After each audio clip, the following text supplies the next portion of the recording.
Okey, sebenarnya ini yang paling penting dan ini yang selalu kita lupa. Saya pun kadang-kadang lupa sebab jarang sangatlah saya kecil kancak dan tengok benda ni.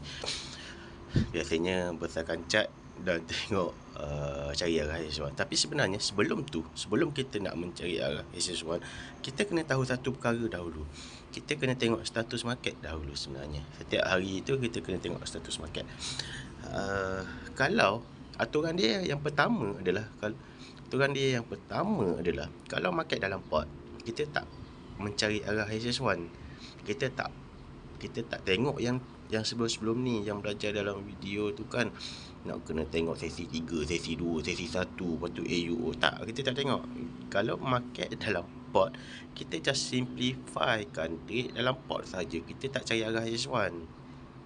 Okey, tapi kalau market di luar pot, sama ada di exit pot ataupun HSR, HST, kan status market ada 3 kan. Yang tu baru kita mencari arah H1. Okey, jadi kena fahamkan yang ini dahulu. Yang saya tanda biru ni semua, ini market exit pot dan exit pot ke sell. Lepas tu dia balas balik dengan HST ke buy. Mana HST sell, HST buy. Tak ada pot kan kat sini. Tak ada pot. Kat sini saya dah tarik panjang. Ini pot. Okey, ini pot. Bila dalam pot, pertama tandalah dulu HSS1 high, HSS1 low, pot tu semua kan, high ada berapa, low ada berapa. Kita tak tengok arah HSS1 bang. Kita tengok, katakan dia dah terbentuk ini. Nanti kita belajar cara nak tengok, nak lukis. Lepas tu okey, patah balik. Time ni baru kita kata pot. Ataupun kalau cara saya bagi tahu tu, kita boleh detect lebih awal lah. Ini pot dah. Ataupun kalau bukan cara lama, kalau nak ikut step dia yang betul, akan ambil masa sikit lah untuk kita detect. Okay? Bila dalam keadaan macam ni, kita just tunggu masa ni belum boleh lagi, sebab kemungkinan dia turun dan menjadi HSR, HST macam tu, exit pot lah. Tapi bila dia dah naik balik, pot. So kat sini tak perlu nak tunggu, tak perlu nak cari arah HSS1, just tunggu je lah. Okay, tengok kat mana apa yang ada. High kat sini satu kan, high kat sini satu dah tak ada. So bila market dah datang ke sini, kita lebih banyak menggunakan 8 bahasa candle. Dan 8 bahasa candle kat sini tak menterjemahkan dia sebagai HSR ataupun HSS1 atau HST. Dia lebih kepada market nak putar, kan, sebab dia dalam pot putar-putar, market dah naik ke atas, dia nak putar. So macam mana kita nak tahu nak ending putar arah? 8 BC, tengoklah kat sini apa yang berlaku kan, melemah. Lepas tu dia turun dan kita dah ada low.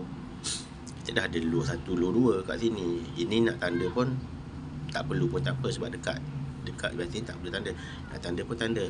Okey, bila dia datang balik, sama juga, kita tak cari arah HSS1 buy ke sell. Kita just dia datang dekat low dah ni, kita bacalah 8 BC.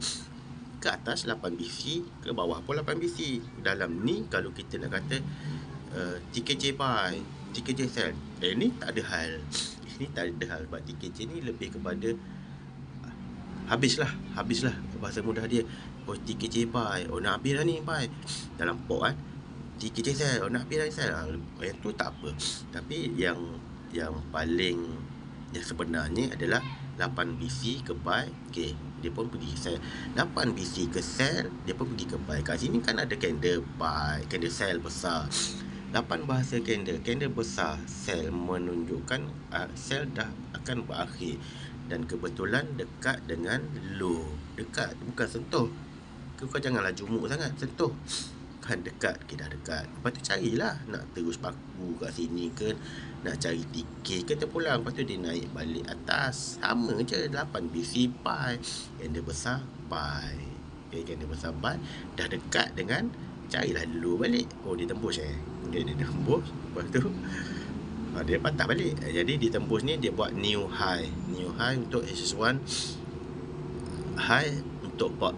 Maknanya kat sini high yang kedua untuk port lah. Satu sini, dua sini. Okey. Lepas tu dia patah balik. Sama je, kita mencari 8 bahasa kalender dekat dalam ni. Dia keluar sikit ni tak kisah. Bukan kata dah keluar ni, memang keluar sikit masih lagi kuat, masih lagi kukuh port ni. Tu dia masuk balik dalam, barulah kita kata port lagi. Dan sama lah, sampailah kat low, sampailah kita jumpa kan. Dalam perjalanan dia ni sebenarnya kita mencari satu petanda yang market akan keluar 3 benda tersebut. Kalau dah ada kat sini, market boleh keluar ke sell. Kalau ada dekat sini, market boleh keluar ke buy. Kat sini macam dah ada SHJLT 1, 2, 3, 4 1, 2, 3 bukan 1, 2, 3, 4 SHJLT. Lepas tu menurun malam keras speed. Jadi dalam kita bermain pot, kita bermain pot, cara dia macam tu. Tapi kita aware tak boleh ni, tak boleh. Dia nak keluar dah ni, dan dalam masa yang sama dia keluar, dia buat mendung. Dia sambunglah keluar. Dia sambung keluar. Dekat sini saya nak bagi tahu satu perkara yang paling penting adalah bila mencari arah SS1, asingkan dulu. Kalau pot, ikut cara pot. Simple. Kalau dia dah exit pot, barulah kita cari arah SS1. Sebab kita nak tahu dia nak buy dulu, dia nak buat repair ke, ataupun dia nak sambung SSD SS1 SSD ke, ataupun dia nak buat SSR SSD ke, macam tu lah. Okay, boleh faham Jangan kau pukul rata pula. Tapi macam biasa, macam saya cakap dulu, saya kadang-kadang tak tengok sangat status. So dalam pot pun saya cari arah SS1 ke.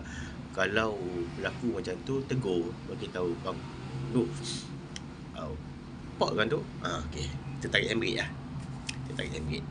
Faham